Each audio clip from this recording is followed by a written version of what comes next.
In a previous episode, I showed that my Hercules comic from 1959 was possibly the oldest original comic book I own, not a reprint.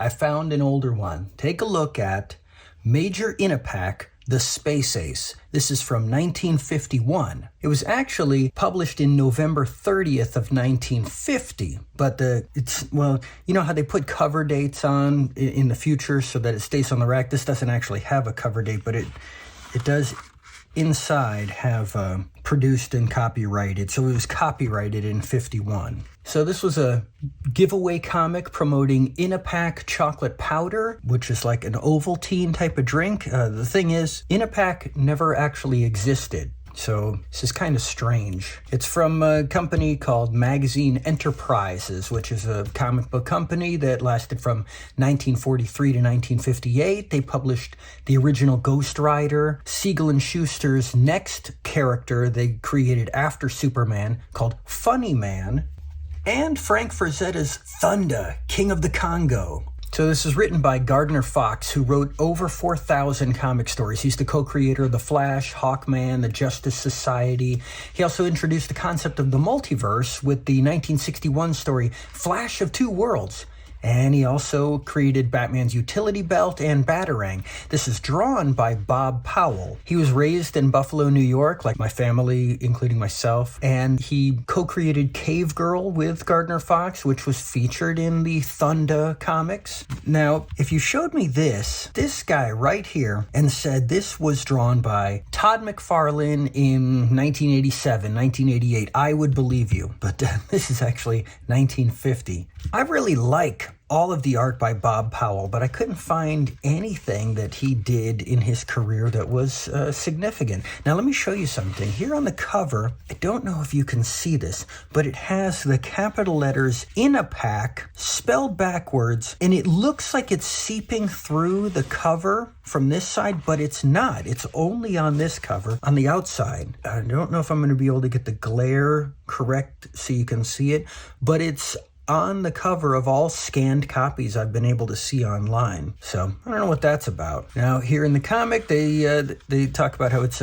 June 2nd, 2031. At the time, this would have been, 80 years in the future? It's now actually just 8 years in the future. So pretty interesting. Let's see, he talks about the first moon mission being in 1984, which is interesting because we actually made it there in 69. And then he regales you with a story from 1982. Here on page 4, he talks about Denver has just been wiped off the map. And this is interesting.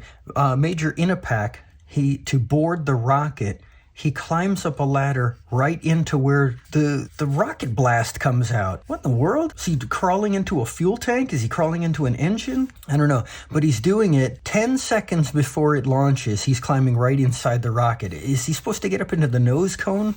I don't know. Anyways, it's a pretty interesting, fun little adventure story of space travel to the moon. What would happen to us in our near future, right? I really like the artwork, though. It's surprising to me how late 80s this art style looks. And then we have this Science Side Lights, which is Major Inapak and his sidekick here, this little kid Robin, who is the little kid in the previous story. Robin, like Batman's sidekick. And they go through different science experiments, trying to teach kids stuff like Mr. Wizard. And remember to drink your Inapak. It's full of 11 vitamins and 9 minerals. It's really weird. It didn't exist. And so that's that comic. So speaking of space exploration, I live here in South Florida, and I actually went to the Kennedy Space Center in Cape Canaveral a year before I moved here. Back in 1979, we took a vacation down to Florida from Buffalo, New York, and we hit all the theme parks. We spent a summer here in Florida. I don't know, seemed like a summer. Anyways, we traveled everywhere. And at Cape Canaveral, at Kennedy Space Center, I got a model of the Skylab space station, which at the time was a space station we had in orbit. We as in Americans. So here's the deal. The moon mission started in 1969, but they ended in 1973, a year before I was born. And they ended because basically the public kind of got bored of going to the moon and didn't want to fund any more missions. Well, NASA had already built the next couple Saturn V rockets to continue doing moon missions. So what to do with these rockets? So that they launched Skylab into orbit, a space station. And when it launched, it broke. And so the next following missions, they had to repair it. Then they got to use it a little bit, but it wasn't up to full capacity. They kind of just abandoned it. So I don't have that model anymore. In fact, I can find no evidence on the internet of any model kit for Skylab having ever existed for sale. Now, my brother also got a model. He got a model of the Saturn V rocket, which was really cool. I mean, it was tall. It came all apart in its pieces all the way down to the lunar lander and lunar module and whatever, right up in the nose cone. So it wasn't the Saturn V that took Skylab up. It was the Saturn V that went to the moon for the first time. But I got another thing. I got a die-cast space shuttle. Now, this is 1978. The space shuttle did not make its first launch until 3 days before my 7th birthday in 1981, 3 years later. So what was this space shuttle I got? Well, this was a space shuttle on the back of a 747 because it was just a glider. It was intended to test how it would glide in for re-entry. And the 747 has retractable landing gear. Now, guess what the name of this glider shuttle was? The very first space shuttle that didn't actually have the ability to go into orbit, had no rockets or anything on it. It was named the Enterprise, after the Star Trek Enterprise.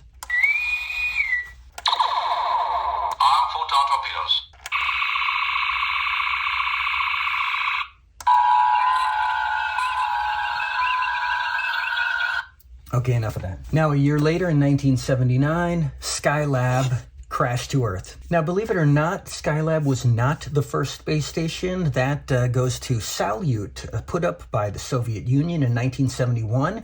It had a crew go up to use the space station on the next flight, but they died on re-entry to Earth, so they never made it back from that mission. And then Salyut itself fell to Earth and burned up in the atmosphere 6 months after it launched.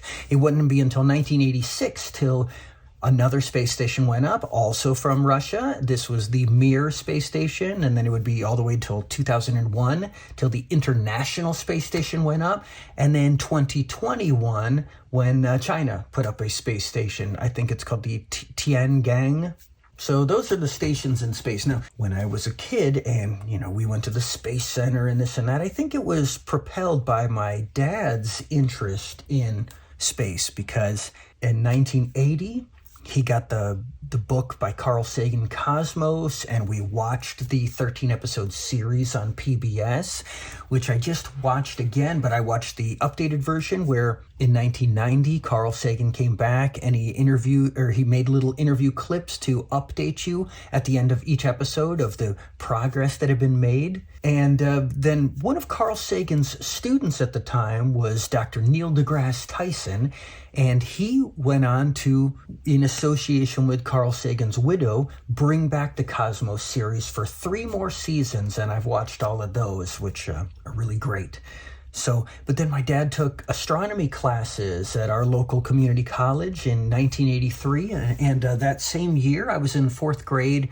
He he made it, a big solar system model for a project for school. It wasn't even a science fair project, but this thing was so elaborate. It was a giant plywood box he made with a plexiglass top painted black. He cut it into 9 concentric rings, placed it all back together, had some kind of something underneath it to hold all the rings up in place. In the center, put a bulb for the sun. Underneath it, put a motor we had on the top of our Christmas tree to make Santa's sleigh go around the tree. And this was attached to a big styrofoam cone that was wrapped in sticky foam, and it would then spin the rings around that sun bulb at different speeds, because it was wide at the near the sun of the cone. That would spin the ring fast, and as you get further out, the end of the cone is small, so it would spin the outer ring slowly, and on each ring we put different size styrofoam balls that were all painted as the planets of the solar system, and into the planets we stuck pins with little beads on them that were also painted to simulate all the moons. And it's quite an elaborate model. He had to come to school with me so we could push it around on a big cart around the school. Amazing. Wish I still had it. I still have an interest in astronomy. I have a telescope my friend Rob gave me that's really nice. I have to put it together. It's in a box in the garage. I've been busy. My dad had a telescope when we were kids with the little motor that could keep the telescope tracking whatever you had it pointed to while the Earth rotated. We looked at sunspots, solar eclipses, the moon, all kinds of stuff. It had these special lenses and reflective plates. Really cool. I need to put that telescope together. So let's take you to another comic about futuristic space exploration. B-Movie presents issue number 1, Captain Daring of the Interplanetary Police Force. This is from B-Movie Comics. Now this is written and drawn by a guy named Kenneth Holosizniski or something. I don't know. He worked on 70 comic books, nothing of note. It's just your typical black and white comic that came out in 1986 after the independent black and white comic boom brought forth by the success of the Teenage Mutant Ninja Turtles comic. It's a 4-issue comic series called B-Movie Presents, and each issue had different characters in it. It's very generic Flash Gordon serial type of ripoff stuff, but he says that's exactly what he's going for. That is the intention of this comic. This character here, I love the look of him. He looks fantastic. He's my favorite part of this. And it is drawn really well. I mean, look at the crispness of these ink lines in the leaves. A lot of work went into it. And I don't know how you make these Zipatone sheets, duograph paper. I'm not an expert on all of this stuff by far. But it's kind of a throwaway, generic, nothing of a story. And it is followed by a second story. This one is written and drawn by Mark Paniccia. This one is just atrocious. I couldn't tell you what happens in it. It's not written well or drawn well. But interestingly, Mark Paniccia is now the senior editor at Marvel Entertainment. I believe he's had that position for decades, so he went on to quite a bit of success. Here they are back then. There's Mark and Kenneth. Signed photo, Buster Crabbe as Flash Gordon, signed to Mark. Nice little story. This is a story from Mark. This is a story from Ken. Yeah. Now, Captain Daring here, this is from 1986, even though it looks like a throwback to the 1930s. That's intentional, of course. There were actually 2 different Captain Daring characters in Marvel Comics, one in 1941, another in 1942. None of these 3 characters are related. B-Movie Comics, they were a very short-lived company. They had these 4 issues of B-Movie Presents, and then they had a single issue of Vault of Doom Nation, a single issue of Eric Preston is the Flame, and 3 issues of Reacto-Man. I have issue 3 here. I should get the other 2 because this looks very appropriate for my channel, the Atomic Comic Pile. Now, a couple of decades ago, I created my own kind of throwback sci-fi Flash Gordon, Buck Rogers style character. This is Biff Corbett and Doug. Kind of all started with these scribble sketches here, just fleshing out an idea for a very short-lived webcomic I would make, a game I wanted to make, an actual board game I wrote up and I should make someday. But, of course, they're just more generic throwback sci-fi adventure comics and stories and stuff of characters fighting aliens and visiting other worlds like you've seen a million times. They're actually, the impetus for it is this Lego space toy. This was my friend Mike. He had this, and also this one right here. This rover. You see,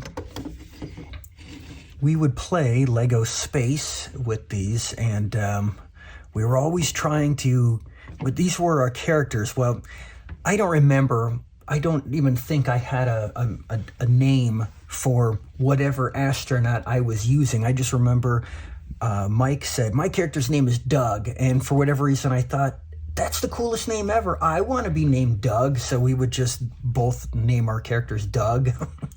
Anyways, and we were always trying to go after this rare green Lego piece. And this green Lego piece is like so vital to get the green Lego pieces. Well, relating to another video I just made about Carol Burnett's 90th birthday, we were watching the Carol Burnett show in the 70s, and there was, I don't know, a dance in a ballroom, if I'm remembering correctly, maybe between Carol Burnett and Harvey Korman. And at some point in the dance, someone steps in between them, maybe it was Tim Conway, and breaks them up and says, my name is Biff Corbett. And I remember it somehow being a throwback to an earlier reference or joke in that episode. I've never been able to see evidence of this, any of this existing outside of my memory, except when I showed my brother my very first Biff Corbett drawing, maybe 20-something, 25 years after this Carol Burnett airing. And when I said that, my brother goes, Biff Corbett, oh, from Carol Burnett? So it didn't just exist in my mind. But that's where I got the name from, so Biff Corbett and Doug. I did not get it from Tom Corbett, Space Cadet, which was a TV show from 1950, turned into a radio show, a book series, merchandising bonanza. It's even spelled different. When that Carol Burnett character came out and said, my name is Biff Corbett, it didn't spell it out on the screen. I just assumed it was spelled similar to orbit, not like Corbett, like Boba Fett. Here's a couple of comics from Eternity Comics from 1990 based on that old show. But we'll look at these another time. That's all I've got for today. Until next time. 10, 9, 8, 7, ignition sequence started. All engines are started. We have ignition 2, 1, 0. We have a liftoff. We have a liftoff. The universe is made up of billions and billions of galaxies. That billions and billions stuff Johnny Carson said. I never said it.